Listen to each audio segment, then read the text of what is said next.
റെഡിയാൻ പറയണേ. ഏറ്റവും സ്നേഹമുള്ളവരെ,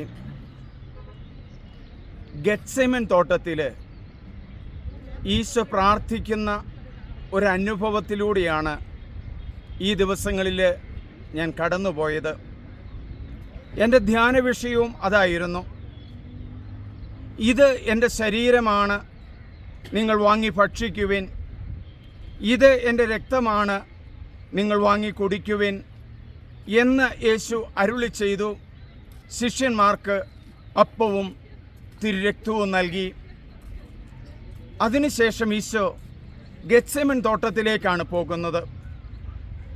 അപ്പം വാഴ്ത്തി വിഭജിച്ച് നൽകിയത് ലോക അവസാനത്തോളം തൻ്റെ കൂടെ ആയിരിക്കുവാൻ വേണ്ടി യേശു ആഗ്രഹിച്ചതുകൊണ്ടാണ്.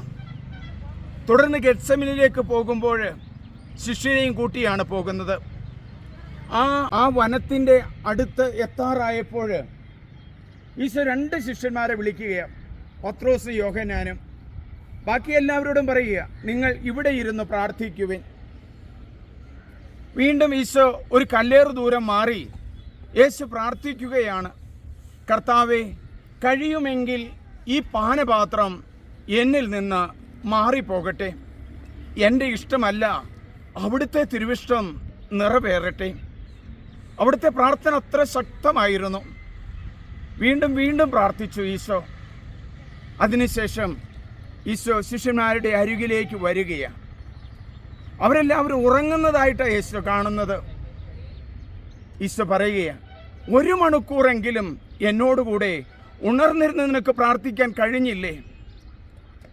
വീണ്ടും വചനം പറയുന്നു, ആത്മാവ് സന്നദ്ധമെങ്കിലും ശരീരം ദുർബലമാണ്. ദുർബലമാകുന്ന ശരീരത്തിൻ്റെ അവസ്ഥയിൽ പലപ്പോഴും പ്രാർത്ഥിക്കുവാനോ ഒന്നും സാധിക്കാത്ത ഒരവസ്ഥയാണ്. ദുർബലമാകുന്ന ആ നിമിഷത്തിൽ യേശുവിൻ്റെ അരികിലേക്ക് മാലാഖ വന്നു എന്നാണ് നമ്മൾ കാണുന്നത്. മാലാഖ വന്ന് ശക്തിപ്പെടുത്തി. വീണ്ടും ശിഷ്യന്മാരുടെ അടുക്കിലേക്ക് വന്നു. അവർ വീണ്ടും ഉറങ്ങുന്നതായിട്ടാണ് കണ്ടത്. ഈശോ ഉറങ്ങുന്നവരെ ശല്യപ്പെടുത്താതെ വീണ്ടും പോവുകയാണ്. അവർ ക്ഷീണിച്ചവരാണ്. ക്ഷീണിച്ചവരെ ശല്യപ്പെടുത്താതെ ദൈവം പോവുകയാണ്. ക്രിസ്തു പോവുകയാണ്. നമ്മളൊക്കെ ക്ഷീണിച്ചവരെ വീണ്ടും പണിയിപ്പിക്കുന്നവരാണ്. ഉറക്കമുളച്ചവരെ വീണ്ടും നമ്മൾ പണിയിപ്പിക്കുന്നവരാ. നമ്മുടെ മനസ്സങ്ങനെയാണ്. യേശുവിൻ്റെ മനസ്സങ്ങനെയല്ല. ക്ഷീണിച്ചവരെ ശല്യപ്പെടുത്താതെ ഉറങ്ങി സമാധാനമായിട്ട് അവർ പോകട്ടെ. മറ്റുള്ളവർ സമാധാനമായിട്ട് ഉറങ്ങട്ടെ എന്ന് നമ്മൾ ചിന്തിക്കാറുണ്ടോ? ആരെങ്കിലും നമ്മുടെ ജീവിതത്തിൽ ബുദ്ധിമുട്ടിച്ചിട്ടുണ്ടോ? ഈശോ അതേ വാക്കുകൾ തന്നെ ആവർത്തിച്ച് പ്രാർത്ഥിച്ചു, കർത്താവെ, കഴിയുമെങ്കിൽ ഈ പാനപാത്രം എന്നിൽ നാം അകന്നു പോകട്ടെ. ജീവിത പങ്കാളിയുടെ മദ്യപാനം മൂലം ബുദ്ധിമുട്ടുന്ന സ്ത്രീകളോട് ഞാൻ പറയാറുണ്ട്, നിങ്ങൾ 1 മണിക്കൂർ നേരം ഈ വചനം തന്നെ നിങ്ങളുടെ ജീവിത പങ്കാളിക്ക് വേണ്ടി ചൊല്ലുക. പിന്നീട് ഉള്ള സമയങ്ങളിൽ ഒരു 50 പ്രാവശ്യം ഈ വചനം ചൊല്ലുക. 50 ദിവസങ്ങൾക്ക് ശേഷം നിങ്ങളുടെ ജീവിത പങ്കാളിക്ക് ആ മദ്യപാനത്തോടുള്ള ആസക്തികളും അങ്ങനെ കുടിക്കണമെന്നുള്ള തോന്നലുകളും മാറുവാൻ തുടങ്ങും. പ്രാർത്ഥന നിർത്തരുത്. നിർത്താത്ത പ്രാർത്ഥനയായിരുന്നു ഗെത്സെമൻ തോട്ടത്തിൽ യേശുവിൻ്റെ. നിർത്താത്ത പ്രാർത്ഥനയിൽ ദൈവം ഇറങ്ങി വരും.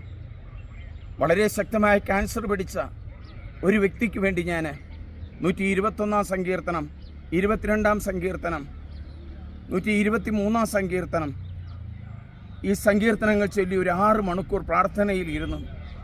പിന്നീട് ആ മനുഷ്യന് ആശുപത്രിയിൽ ഓപ്പറേഷൻ നടന്നു.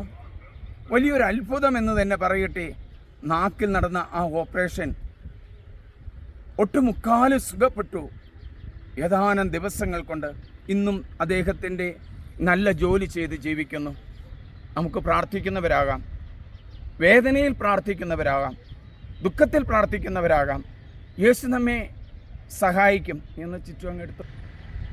വേദനിക്കുന്നവർക്ക് വേണ്ടി പ്രാർത്ഥിക്കാം, ദുഃഖിക്കുന്നവർക്ക് വേണ്ടി പ്രാർത്ഥിക്കാം, രോഗം അനുഭവിക്കുന്നവർക്ക് വേണ്ടി പ്രാർത്ഥിക്കാം. ദൈവം നമ്മെ ഓരോരുത്തരെയും സഹായിക്കും. ഇനി പതുക്കെ തിരിഞ്ഞു. യേശുവേ, അങ്ങയുടെ ഗെത്സെമൻ തോട്ടത്തിലേക്ക് ആരെല്ലാം ഈ പ്രാർത്ഥന കേൾക്കുന്നുവോ അവരെയെല്ലാം ഞാൻ സമർപ്പിക്കുന്നു. നിന്റെ കൃപകളാലും അനുഗ്രഹങ്ങളാലും നിറയ്ക്കണമേ. ഇവിടെ ആയിരക്കണക്കിന് പതിനായിരക്കണക്കിന് റോസ് പൂക്കൾ വിരിയുന്ന സ്ഥലമാണല്ലോ. ഇപ്പോൾ ഇതെല്ലാം ശൂന്യമായി കിടക്കുകയാണ്. ഊട്ടിയുള്ള റോസ് ഗാർഡൻ ഏപ്രിൽ മെയ്യിൽ വീണ്ടും ഇത് പുഷ്പിക്കും. ലക്ഷങ്ങൾ വരും. വചനം ഒരിക്കലും വാടിപ്പോകുന്നതല്ലല്ലോ, തീർന്നു പോകുന്നതല്ലല്ലോ. യേശുവിൻ്റെ വരവിന് മുമ്പുള്ള പഴയ നിയമവും പുതിയ നിയമവും എല്ലാം ഞങ്ങൾ ഓർക്കുന്നു. തീരാത്ത വചനത്തെ ആശ്രയിച്ച് ജീവിക്കാൻ ഞങ്ങളെ പഠിപ്പിക്കണമേ. അതിനു വേണ്ടുന്ന അനുഗ്രഹം, ഗെത്സെമനയിൽ പ്രാർത്ഥിച്ച ഈശോയുടെ അനുഗ്രഹം ഞങ്ങൾക്കുണ്ടാകട്ടെ. ആമേൻ.